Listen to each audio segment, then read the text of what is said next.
and then we will move to the much anticipated guest speaker. I'll do my best here to make James feel as comfortable as possible.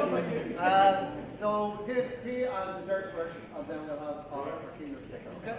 Thank you.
Okay, good evening, everyone.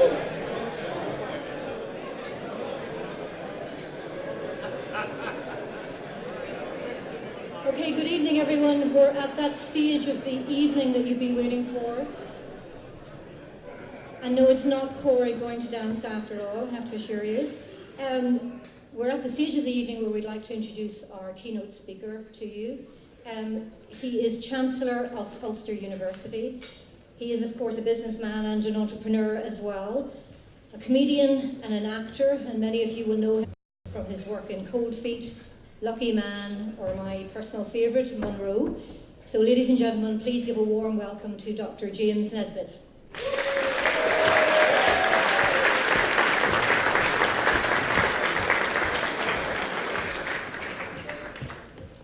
Thank you. I think it's still Wednesday, is it?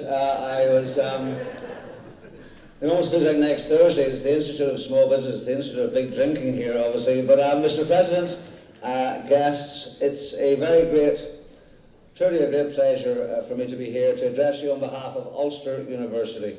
You, the members and guests of the Institute of Small Business and Entrepreneurship, ISBE for short.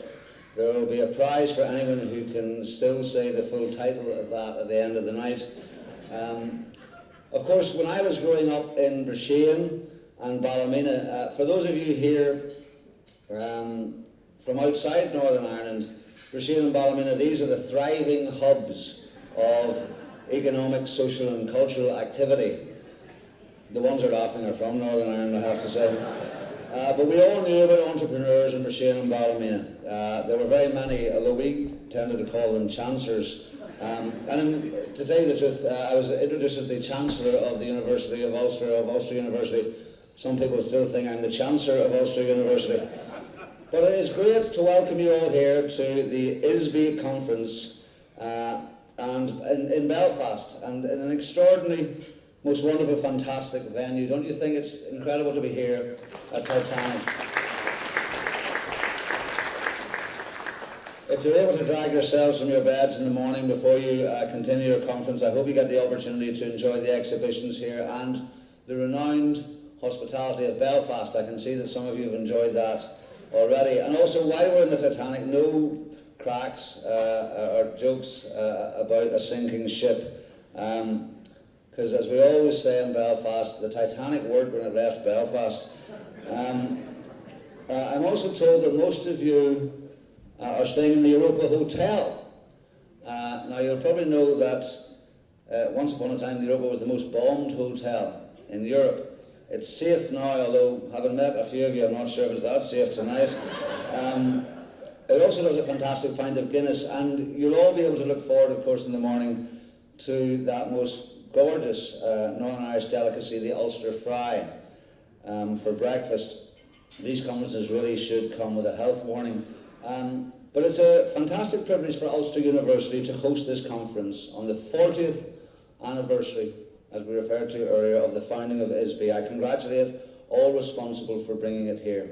I'd also like to thank Belfast City Council and Visit Belfast for their generous support for the conference and their continuing partnership with Ulster University, and of course to our co-host Dundalk Institute of Technology. So we've just all sat here tonight having a fantastic dinner in this wonderful setting. It would be remiss of me, I have to say, not to recall that over the next few days, the fate of Northern Ireland and the Republic of Ireland, there's something about a border there, we'll talk more about that in a bit, but in the World Cup their fates will be decided. So can we all please just wish both the teams and the managers, Michael and Martin O'Neill, who are both doctors of Ulster University, the very best of luck in the forthcoming games. Let's all see them in Russia.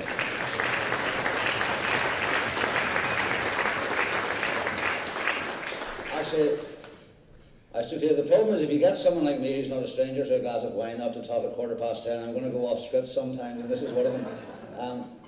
I stood here a few years ago when Michael O'Neill had managed to get Northern Ireland qualified for the Euros.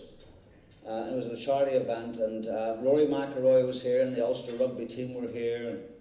But I said, I want to first of all really congratulate Michael O'Neill on his incredible achievement. And the whole place stood up and they were applauding, and I said, yes, 115 games for Coleraine and 6 goals. I come from Coleraine. I sponsored them and we're 8 points clear at the top of the Irish League. Anyway, so I was wondering what I should talk to you about tonight. Should I regale you with tales of, some might say, not me obviously, but some might say my wonderful triumphs and, the returning cold feet, or shows like The Missing, The Secret, The Canterbury Tales, 5 Minutes of Heaven, or Bloody Sunday, The Hobbit, The Way, The Millions, others too many to mention. And actually, at that point, as a struggling businessman, myself, should I remind you and encourage you that all of those shows and films are available on DVD or box set. Just if you're thinking of any presents as we approach the festive season, make good gifts for your loved ones, hashtag royalties. Or should I blow the whistle on the eccentricities of some of my fellow actors? But maybe that's had enough coverage of late. Actually, I jest, I'm going off script again, I jest about being a struggling businessman. The truth is I am a businessman, a small businessman in Northern Ireland. 5 years ago, I bought a company called GMT Television and Film Facilities. Now, those of you who don't live here will not have a clue what that company does. Those of you who are from here will begin to think, oh yeah, G&H, are those the vans, the big vans that you see parked all over Belfast? And then those of you that will remember will begin to get rather angry. You'll think, well, that's why I can never park on my street. Anyway, I bought a company, G&H Film and Television Facilities, 5 years ago. It was a small business. It covers facilities as in we do the star trailers, the makeup trailers, the wardrobe trailers, the electrical trucks, all the grip trucks, all the lighting trucks, for filmmaking here. And we are about 150 yards away from where Game of Thrones is now made. The company I do, G&H Film and Television Facilities, provides all the trailers, all the facilities for Game of Thrones. We're about to run the new studio not far from here, which is doing a new show, Krypton. And it is only the support of the Northern Irish Film Office, of Northern Irish Screen, and also the will and the goodwill of people in Northern Ireland as we emerge from the conflict, that has allowed this company to grow. And so I am very much feeling part of you tonight in my excitement about being a small businessman and my fears for the future and what's about to happen. But I feel at least we have something to share, and I'm very proud that I have some kind of legacy in the film world by having G&H. But I also thought, should I then maybe talk, as a result of my small businessman entrepreneurial activities, should I talk about, or should I try to lecture on the importance that the voice of the small business sector is heard loudly in shaping the future development of the UK and Ireland in the context of the British Isles and our relationship with Europe and the rest of the world. And then, of course, I noticed that your conference has a theme: borders, prosperity and entrepreneurial responses.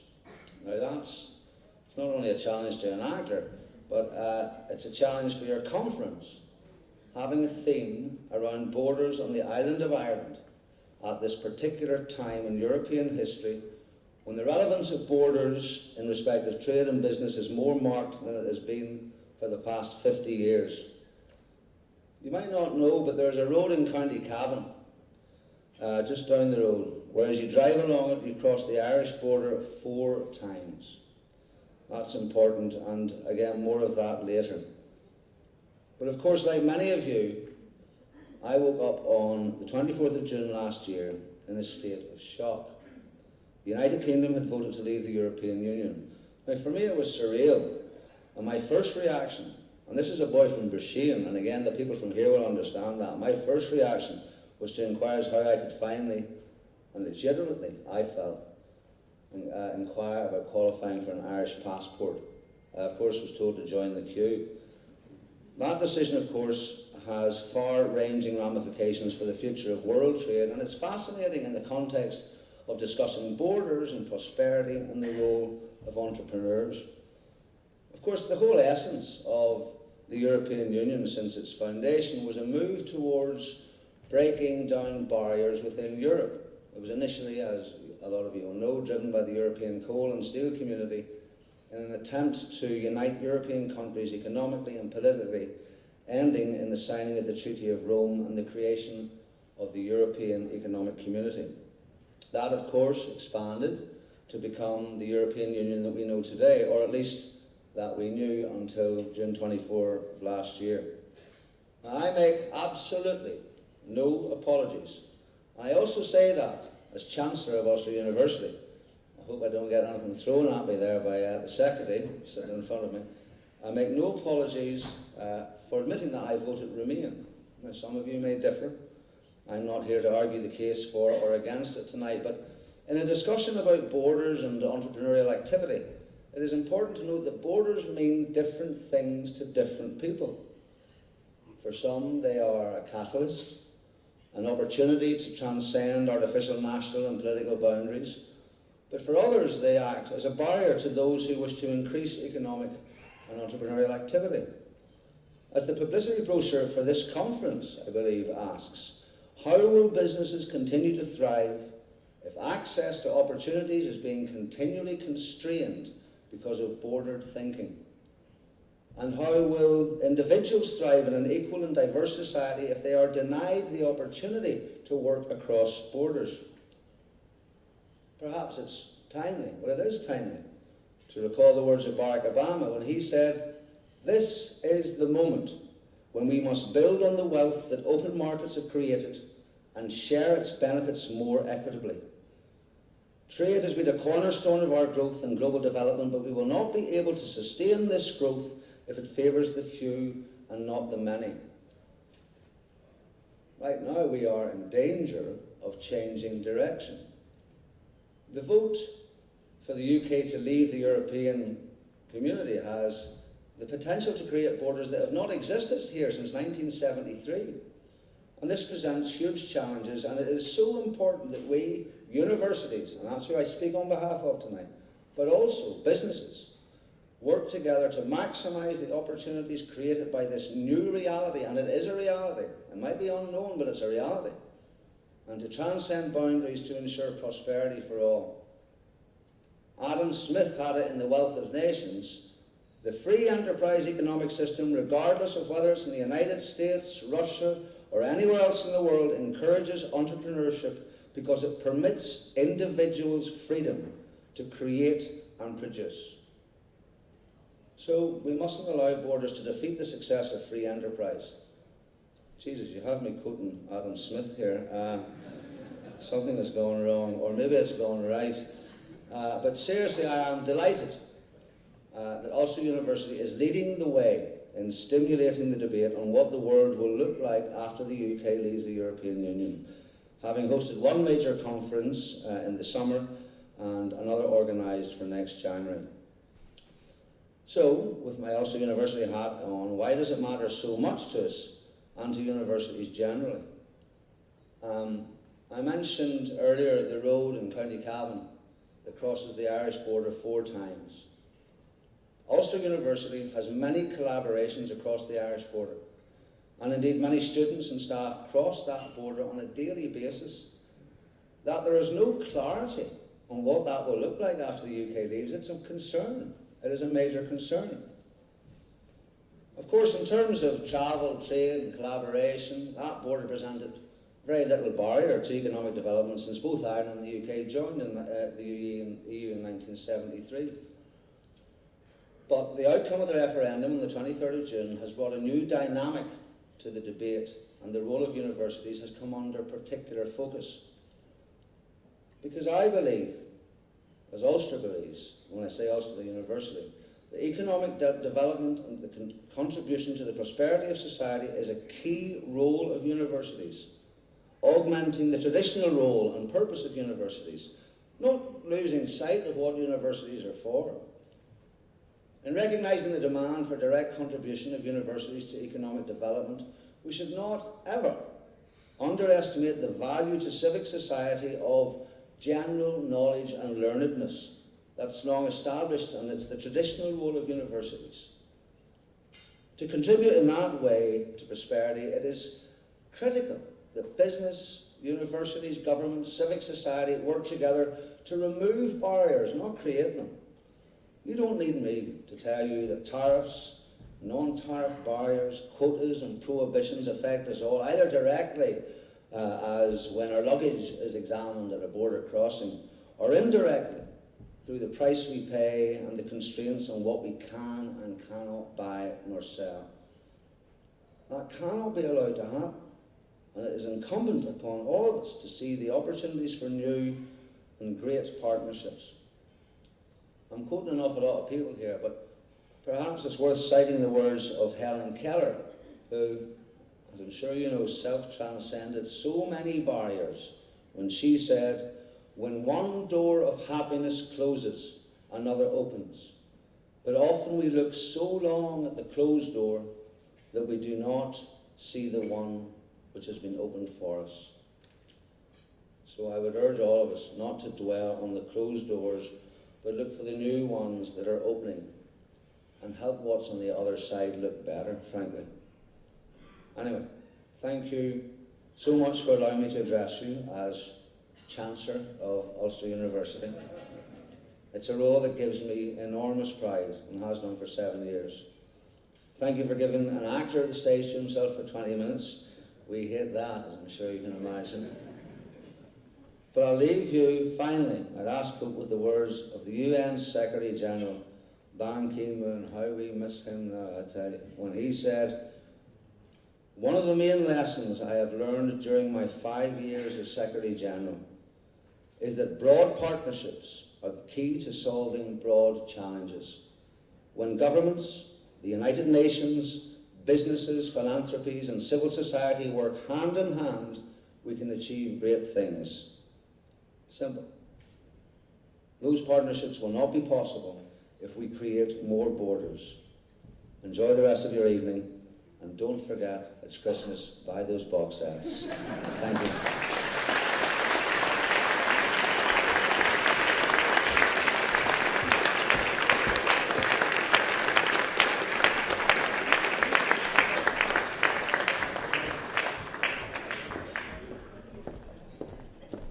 Okay, well, thank you very much, James. We are very lucky to have James Nesbitt as the Chancellor of Ulster University. He takes his duties very seriously. He's back in Northern Ireland for one day, a short break in his busy schedule. He was up this morning at 5 o'clock, up to the northwest to visit one of our campuses, back down to Belfast to visit another, and he's here this evening. So thank you very much, James, once again.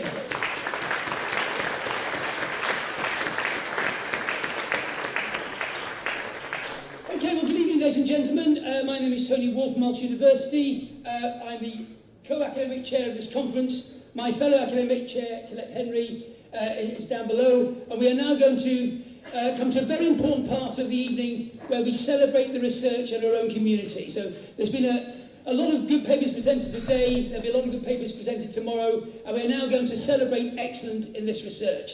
Now, as you can see from the awards, there are quite a few tracks, so there's quite a lengthy process, but it's a great honour for the people coming up here tonight. Okay, so the first track is business creation, early stage development and business closure. And here are the nominations. And the winner of this track is Hannah Asner and Johan Gala.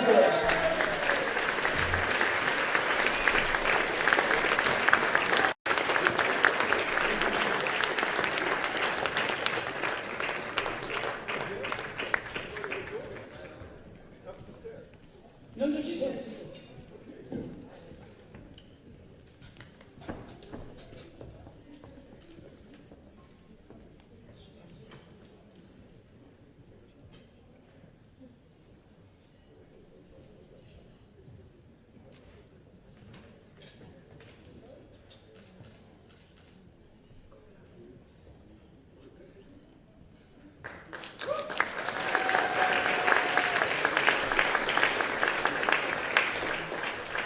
We now come to the next track, and that is business support policy and practice. There were no highly commended papers in this, so we'll move straight on to the award winner, and it is Alberto Cabello and his team of authors.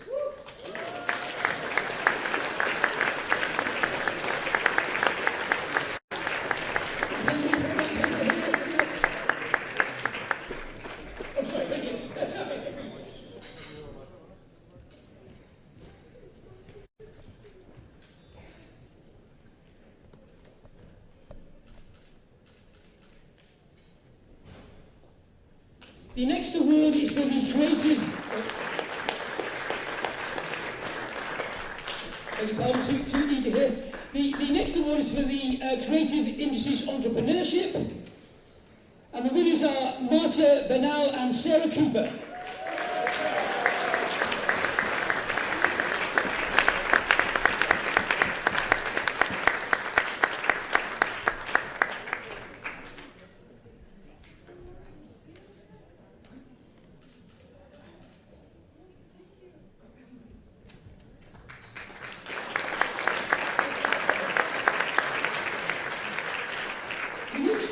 Enterprise Education, and the winners are Nicolette Michelle, Richard Beresford and Kate Beresford.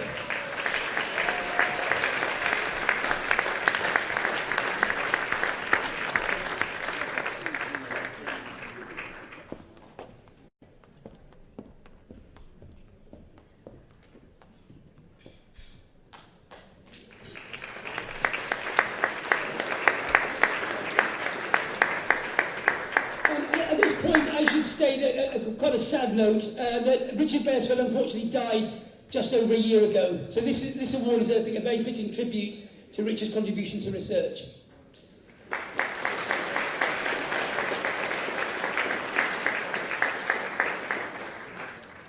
Okay, the next track is Entrepreneurial Finance, and the winner is Yanis Pierakis.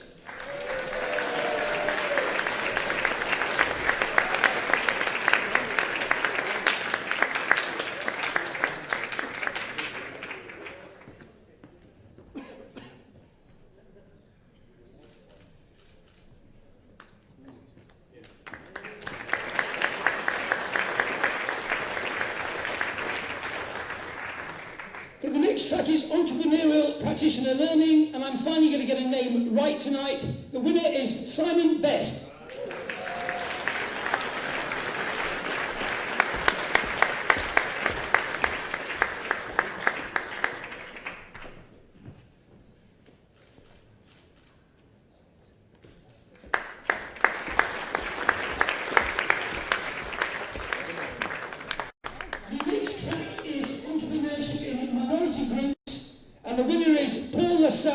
and Sakura Yamanura.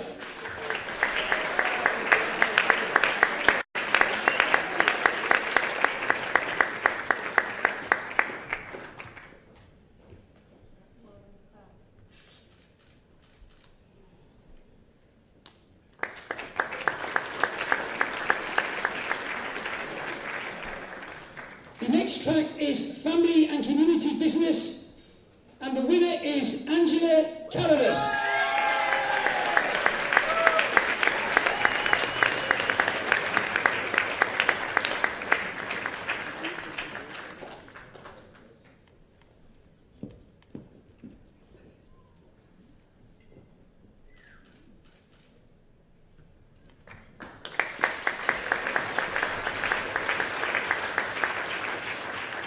The next track is one of our most active SIGs, the Gender and Enterprise SIG, and the winner is Celia Natuna.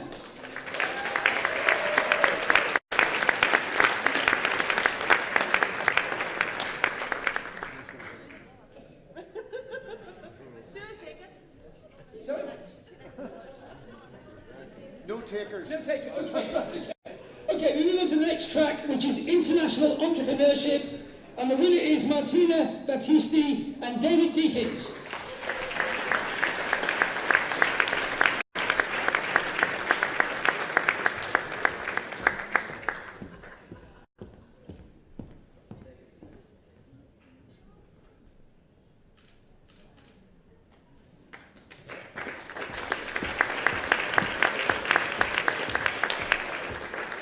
The next track is Networks and Innovation, and the winners are David Roach and Joel Wyman.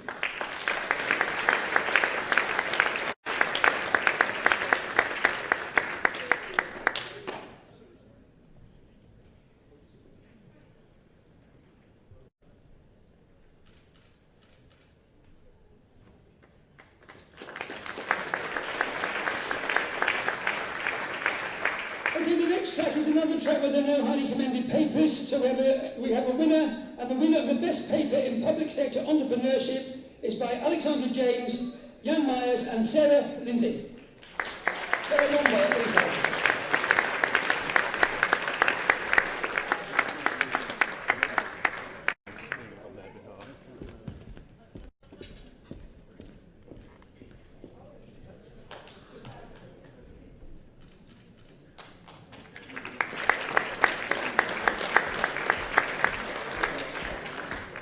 The next track is Rural Enterprise, and the winners are Marcella De Rosa, Luca Bartoli, and Maria Pia.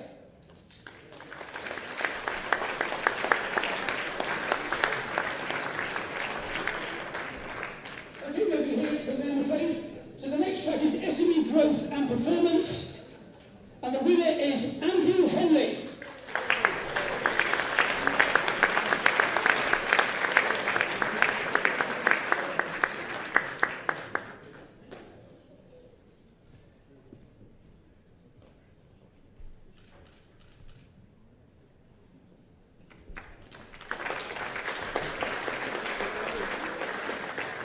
The next track is Social, Environmental and Ethical Enterprise, and the winner is Richmond Lanty.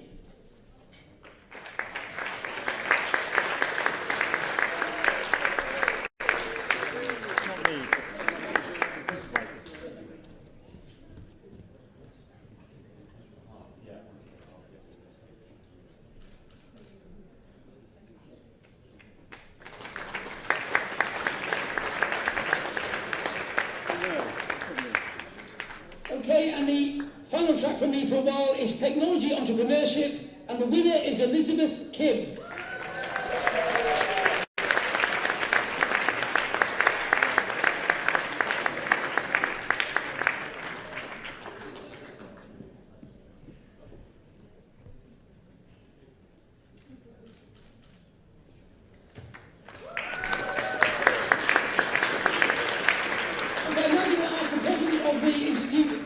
To return to the microphone to make some special awards.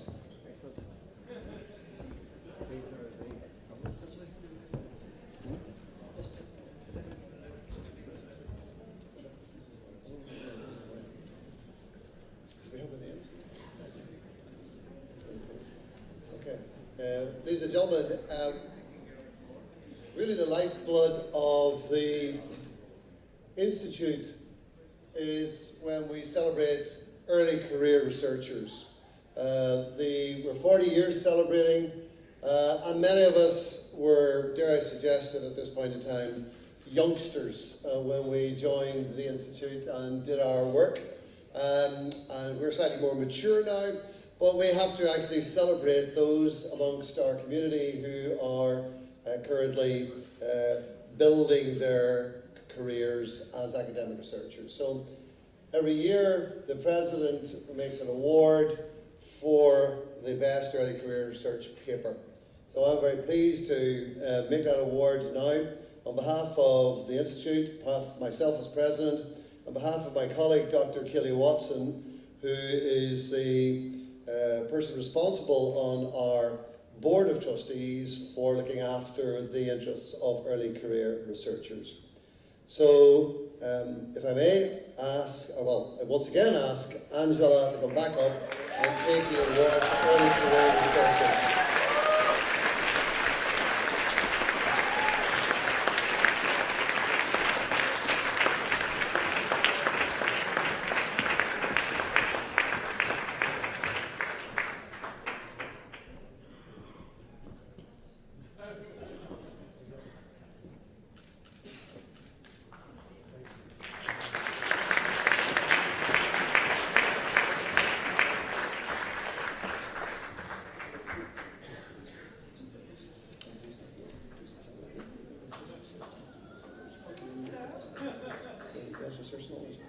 Okay, so well done, Angela. It seems the President's job is never quite done.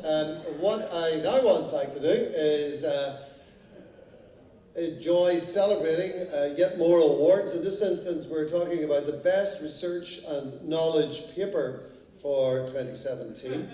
And the winner of this particular paper, as far as I can make it out, is Nicolette, Richard and Kate. So Kate, we'll go back up again.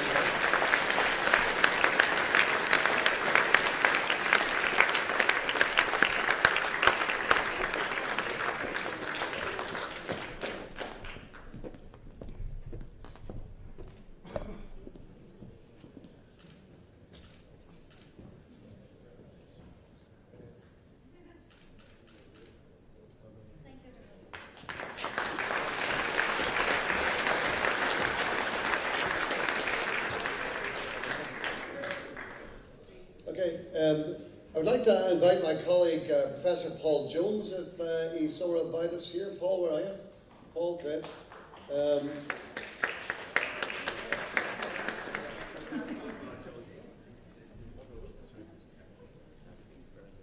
So this is the best conference paper. All of you on over there, yeah. This is the overall best conference paper for 2017. At this point, we should, of course, have a roll of the drums, or something like that there. But unfortunately, oh, excellent. Okay, keep it going. Yes. The winner is Andrew Henry. Andrew.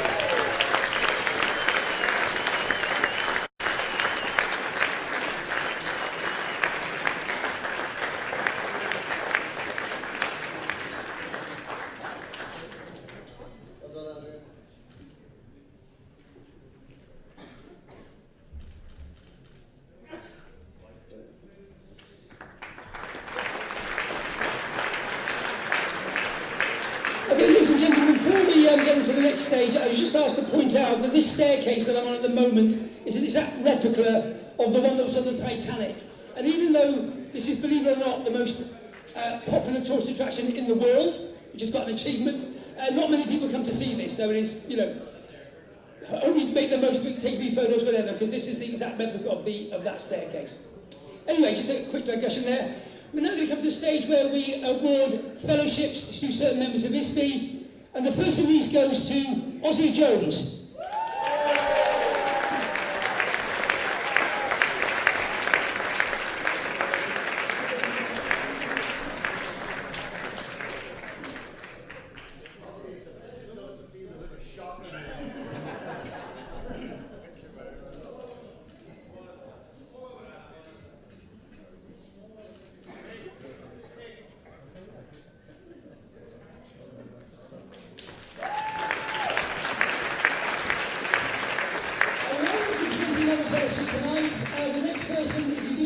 conference should be no introduction. He's been the president of ISBE for the last 2 years. He has been the driving force behind this conference coming to Belfast. It's my good colleague, Paul McGowan.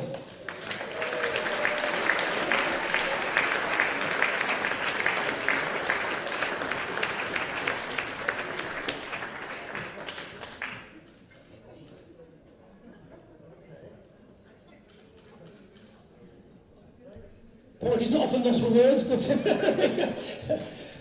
okay.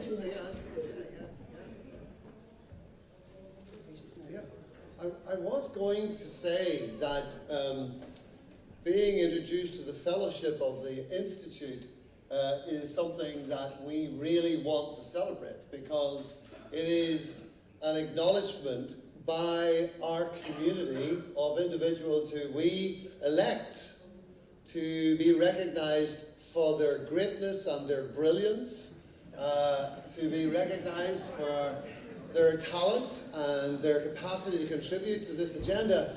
But I couldn't possibly say that now. You understand? So sorry, Ozzy.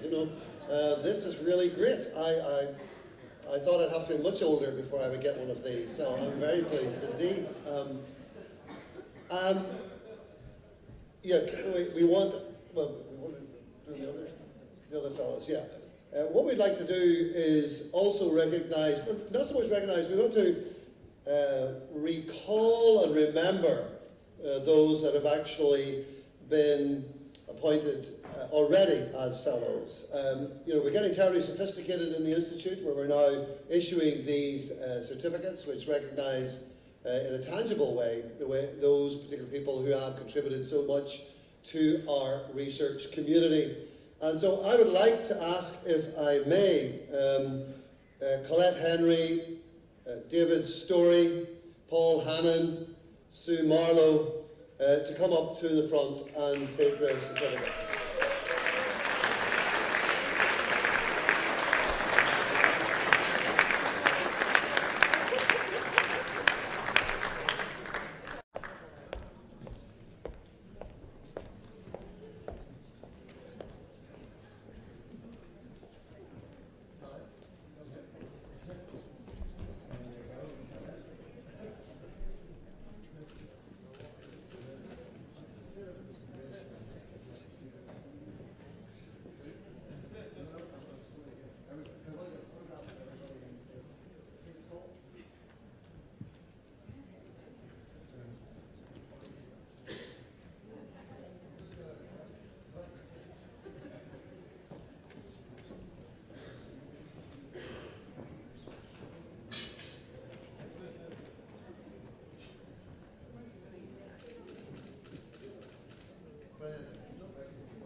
Although this conference is not yet over, we've got another full day tomorrow, we are already starting to look forward to ISBE 2018, and we are moving seamlessly from the second biggest city in Ireland to the second biggest city in England. I'm going to ask my colleague Mark Gilman to come up and extol the virtues of Birmingham.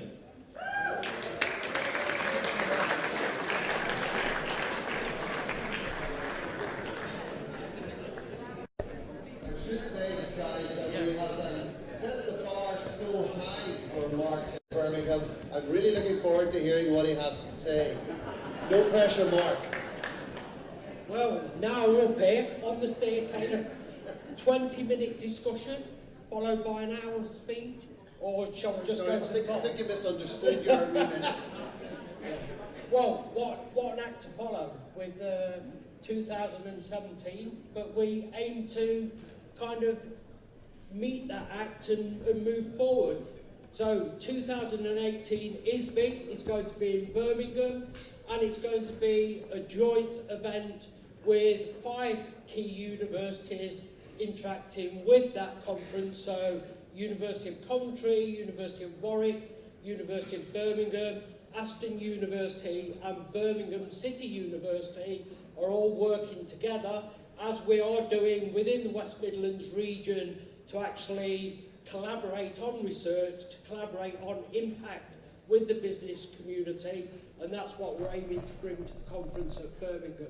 We will be aiming also to have an industry off day, which is before the main conference, in which we're going to get industry involved from big companies to small companies to actually look at what it is that we need to actually do in the future to work with the business community. And I think we've got a small kind of video clip to show you what we're doing in Birmingham at the moment. Or we may not have a small video clip.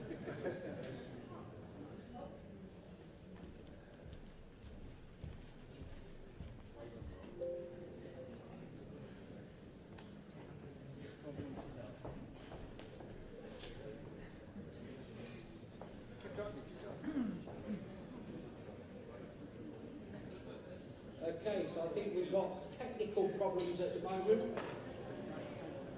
Yeah.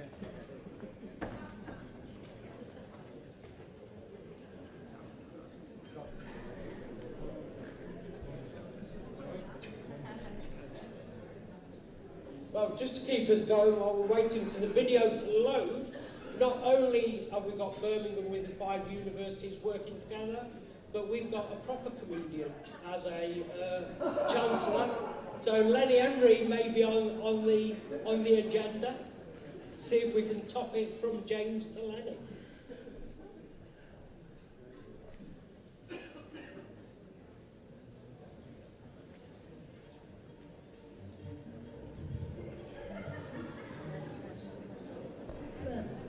One of the fastest growing cities in Europe, a city that's changing and developing, a city linking people to places, a living, breathing part of the UK.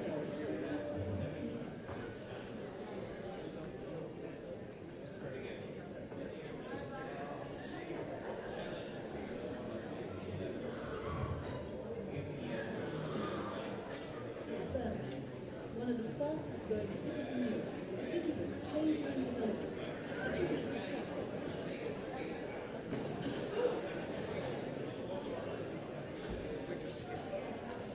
Okay, so technology's not working, so just to kind of finish off, don't forget Birmingham 2018, and looking forward to a great conference.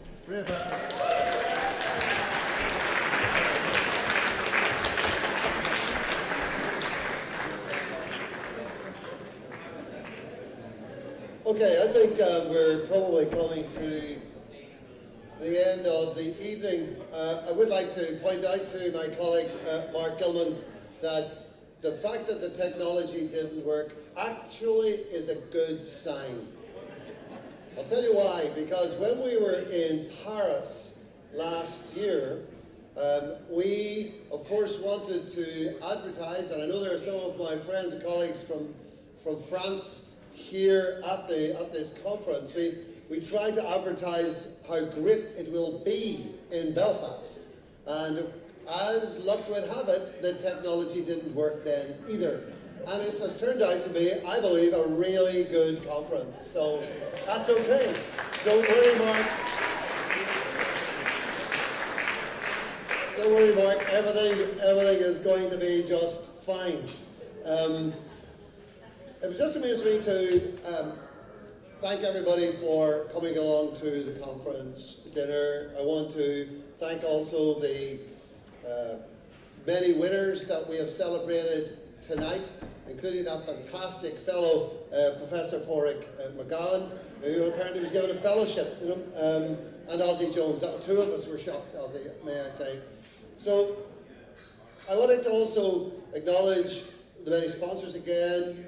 I want to also recognise the presence today as well of the newly appointed president, Dr. Michael Mulvey from the Dundalk Institute of Technology, who has been regaling me with many very real stories that apparently happened during his career. I love that juxtapositioning of definite stories that apparently happened.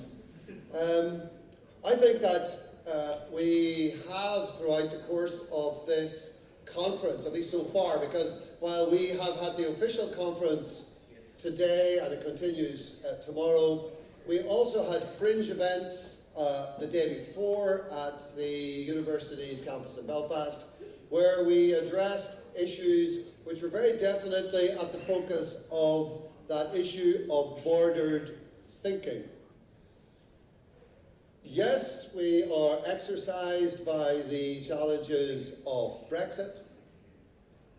The arguments and debates will continue as to whether or not it is a good or not a good thing. We won't know, any of us, for certain exactly what is going to be the results of this sometime until late 2019.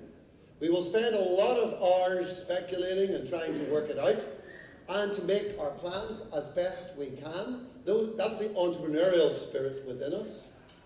But at the end of the day, we really don't know. And uncertainty, as I understand it, and in my own experience in business, is bad for business. And so we're concerned, and so we should be. But our research and our commitment and dedication to that research, and our desire to collaborate with organisations such as the Federation with Small Business, which reflects the interests and the agendas of practitioners, and our ambition to influence policymakers as best we can in London, particularly for us in our case, will remain a key priority as we go forward. But bordered thinking is an issue which we all need to face. On that day before the start of the conference, we explored the challenges that women face going into enterprise. We considered the fact that it's not a level playing field, that there are borders in people's minds as well as practice, and the need for us to respond to that challenge. I know that a colleague here, Professor Tom Cooney, is in the room, who is the director of the Centre for Minority Entrepreneurship based at Dublin Institute of Technology, which is focusing very much on how migrants into our countries can be leveraged, and I don't mean that in an exploitative sense, to explore their own potential to contribute entrepreneurially. But there are borders in our thinking and just how that might happen. And I had the privilege of working with and examining and helping Tom examine some research very recently in that regard. So this agenda is wide open. And this conference with that theme would presume to try to answer some of the issues inherent in it. We continue that work tomorrow. We've done great work today. And I've been very privileged to work with all of you in pursuit of that agenda.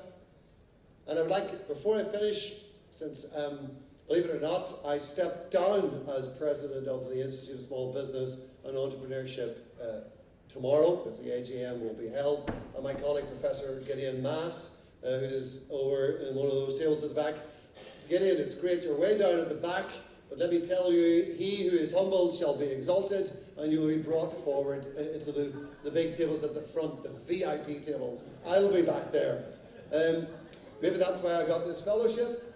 But I think it's important that we recognise, I want to recognise, and I would ask you to join me in recognising the contribution that my colleague Rob Edwards, who's head of marketing at the Institute, and Lynn O'Byrne, who's head of administration at the Institute. Thank you both. I think I could say we spent hours on end on Skype over the past year, and it got more intensive as we got closer to this event. I don't know if any of you were, or many of you were at the keynotes presentations that were made by Professor Barbara Osser and by Professor Neil Gibson, and I think that sets some of the tone for our agenda going forward. And I just want to kind of pick up some of the issues Barbara talked about and explored the challenge around the idea that sometimes fences make for good neighbours, and then explored just how that actually could it be arresting our ambitions to actually build relationships around those borders. Once those fences go up, they're extremely difficult to take down. And Neil Gibson, one of the issues that struck me was that sometimes we as a community can find ourselves talking to ourselves. And he addressed the issue of people who are not at the table but need to be addressed. And we need to explore how we can better communicate with those people who are not, in inverted commas, at the table, because we need to influence their choices and their decisions. So I'm hoping that some of that material that we heard is going to continue resonating in our work and our research going forward. So once again, thank you so much for listening to me. Thank you so much for coming along to this dinner. I hope we continue to have a very influential day tomorrow. The buses, I understand, the coaches are probably downstairs now. They'll be running in rotation until we get everybody safely back to the Europa Hotel, and then you can disperse from there towards your own hotels. I'm getting nods from Lynn, so I've said the right thing. That's got to be good. So once again, my thanks. Take care, and I look forward to joining breakout sessions tomorrow.